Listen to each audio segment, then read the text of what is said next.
Bonjour. Aujourd'hui, je réponds à Nathalie. Il est encore question de craquage. Visiblement, ça vous intéresse. Pourtant, il n'y a pas de quoi fouetter un chat. Cette vidéo est pour tous les gourmands, gourmets et autres fines bouches. Pour les chipoteurs dans les plats et pour tous les autres aussi. Je suis Edith, coach et profileuse alimentaire, auteure du blog La Petite Fabrique d'Edith, et je suis une gourmande invétérée, ce qui ne m'empêche nullement de perdre du poids. Au menu d'hier, jour maigre. J'ai commencé par une tasse d'eau chaude vitaminée, et puis j'ai pris une tasse de bouillon avec un craquelin.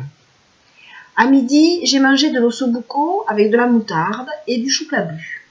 Vers 17 h, j'ai bu à nouveau une tasse de bouillon et j'ai mangé une boîte de maquereaux au naturel. Et puis j'ai fini ma journée avec un velouté de courgettes au concombre, absolument délicieux, dont je vous mets la recette dans les commentaires. Ça vaut vraiment le détour.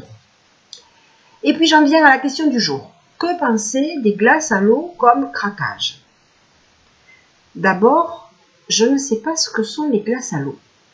Je ne crois pas qu'on puisse manger ces choses faites à base d'eau et de sirop. Donc, je pars du principe que ce sont des sorbets de fruits.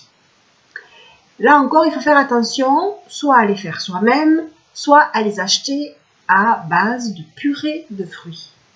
Ce fait à base de jus de fruits déclenche des chocs glycémiques très très violents pour notre organisme. Voilà. Pour ce fait maison, c'est pas compliqué, ils sont faits 100% fruits sans problème. Pour les autres, c'est à vous de faire attention à la teneur de sucre.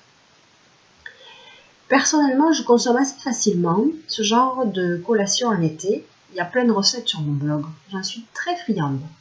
Je ne les considère absolument pas comme des craquages en soi.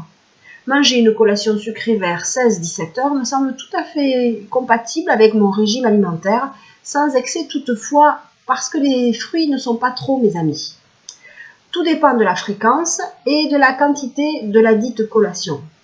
Si vous en faites votre repas principal de la journée, c'est qu'il y a un problème avec votre équilibre alimentaire.